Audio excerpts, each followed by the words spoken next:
Olá, graça e paz. Eu quero ler para você um trecho que se encontra no Evangelho segundo escreveu Lucas, no capítulo 12, o versículo de número 16 em diante.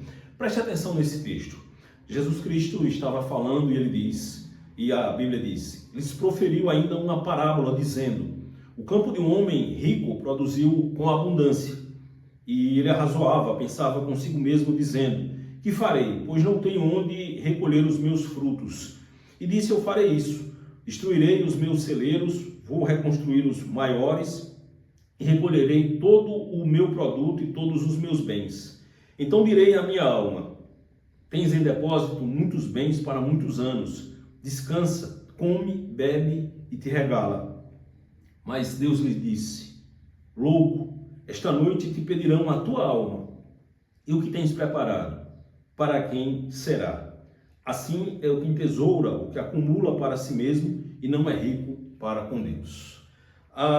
O que é, de fato, o que esse texto tenta nos transmitir? Jesus Cristo está falando sobre a avareza. A avareza é entendida como amor ao dinheiro, né? A gente entende, no geral, a avareza como se amarrado, suvina, seu nanô. Mas a avareza, no sentido que a Bíblia traz aqui na verdade, é a sede de ter sempre mais, de querer ter sempre mais. Você já percebeu que quanto mais nós temos, mais nós queremos? Você pode até não ser uma pessoa gananciosa, você pode até não ser aparentemente uma pessoa avarenta. Mas se você fizer uma reflexão básica, vai perceber que de fato a gente sempre quer mais. Você pretender melhorar de vida, você pretender ter uma condição melhor, inclusive para poder ajudar a sua família, dar uma boa condição aos seus filhos, a Bíblia não está dizendo que essencialmente isso seja errado.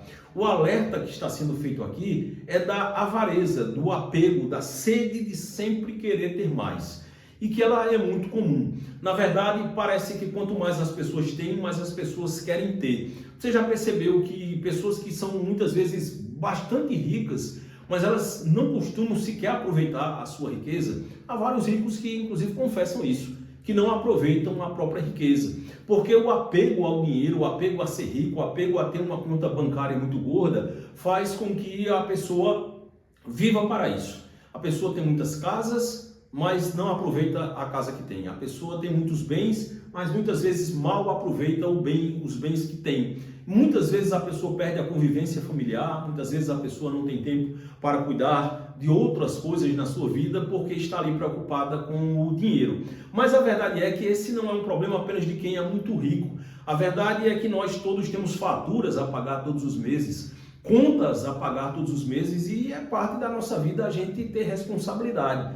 É parte da nossa vida nós sermos trabalhadores. A Bíblia não apoia a vagabundagem, a preguiça. O apóstolo Paulo chegou a dizer que aquele que não trabalha não tem direito a comer. É claro que ele está falando de quem poderia trabalhar e, no entanto, não quer trabalhar. Há muita gente, inclusive, que acha que ser preguiçoso seria algo bonito ou tenta justificar como, eu não tenho ambição, eu não sou uma pessoa ambiciosa. A preguiça não é exatamente, pelo contrário, né? Está longe de ser um fato de que a pessoa, uma prova de que a pessoa tem a qualidade de não ser avarenta. Na verdade, ela pode não ser avarenta, mas ela é acomodada, ela é preguiçosa, muitas vezes até irresponsável. Há muitos homens irresponsáveis com as suas famílias, há muitos filhos irresponsáveis com os seus pais. E a Bíblia não está ensinando isso, mas a Bíblia está condenando o lado oposto. O homem precisa entender que há uma vida além dessa vida, que há algo além de apenas trabalhar,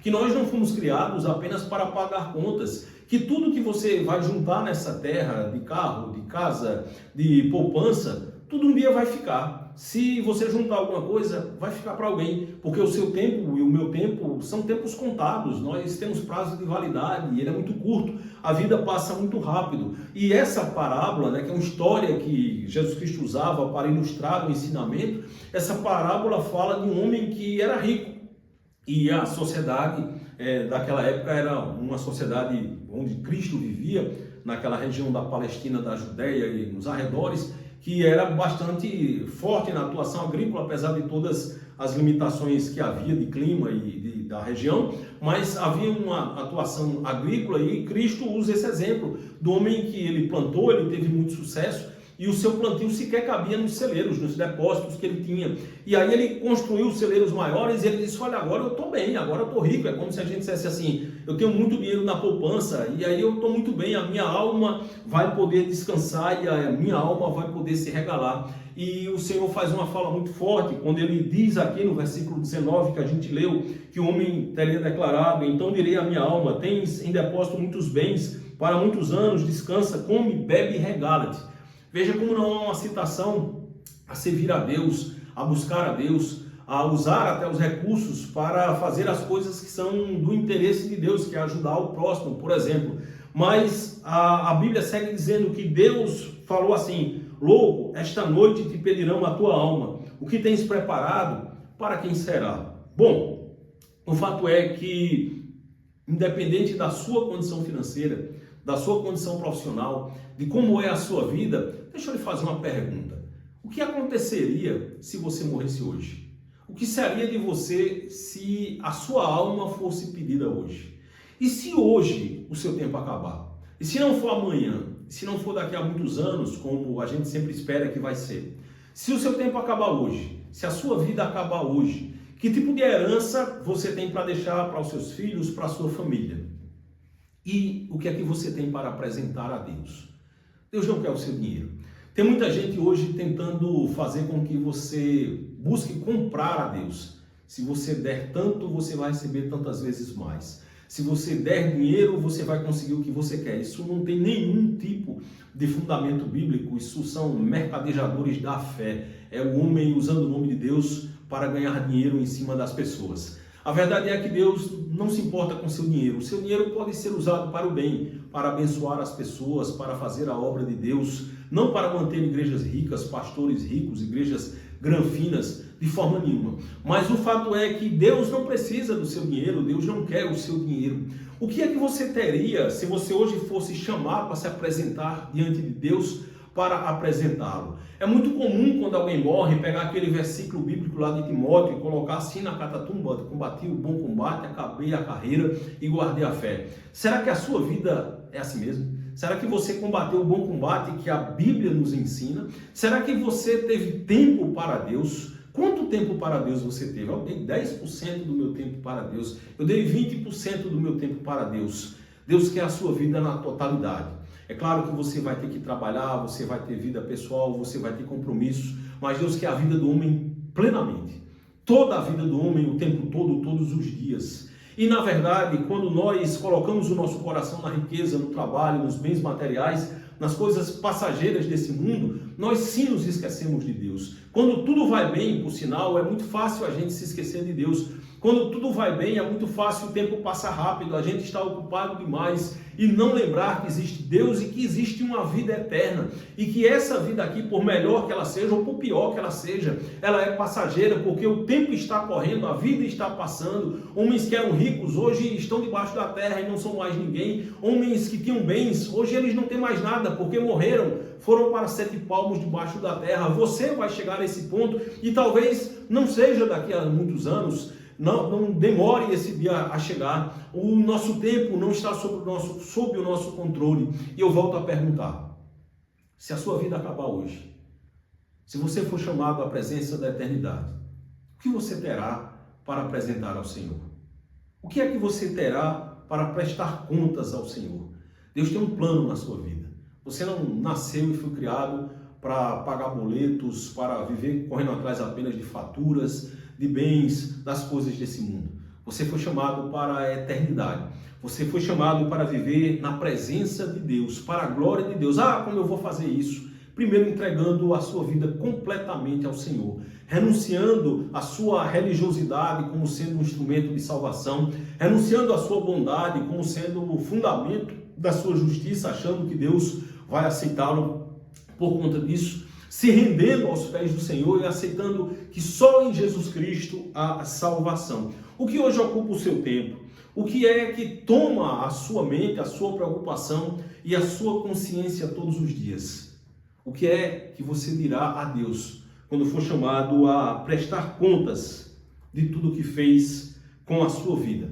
Porque você vai ser chamado a prestar contas. O Senhor termina essa parábola dizendo que assim é o que entesoura, que acumula para si e não é rico para com Deus. Cuide da sua vida, pague as suas contas, trate bem a sua família, ajude ao próximo, ajude quem precisa, trabalhe, estude, não seja preguiçoso e irresponsável, porém lembre-se todos os dias, o dia todo, que maior coisa é estar com Deus, mais importante é servir a Deus e é viver para Deus, não apenas indo na igreja, não apenas uma mera religiosidade, mas verdadeiramente. E eu encerro com um trecho de uma canção que é bastante conhecida. E essa canção fala sobre prestar contas, sobre o fim da vida. Esse momento que muitos de nós não gostamos nem de pensar, a morte, que é uma certeza. A canção diz assim, e eu peço que você, na sua consciência, responda ao questionamento dessa música, que um trecho diz assim: ao findar o labor dessa vida, quando a morte ao teu lado chegar, que destino há de ter tua alma? Qual será no futuro seu lar? Meu amigo, hoje tu tens a escolha, vida ou morte, qual vais aceitar? Amanhã pode ser muito tarde. Hoje Cristo te quer libertar. Como é que você responde essa canção? Se você quer entregar, deseja entregar a sua vida ao Senhor, curva a sua cabeça e faça uma oração bem breve comigo. Senhor, aceita a minha vida. Perdoa pelas tantas vezes que eu me preocupei apenas em viver para mim e para as coisas passageiras. Eu preciso de Ti, Senhor. Eu preciso que o Senhor entre no meu coração, transforme a minha vida e me salve em Cristo Jesus. Recebe a minha vida em Tuas mãos, Senhor, e que eu possa estar contigo para todo sempre. Em nome de Jesus e em nome de Jesus. Amém.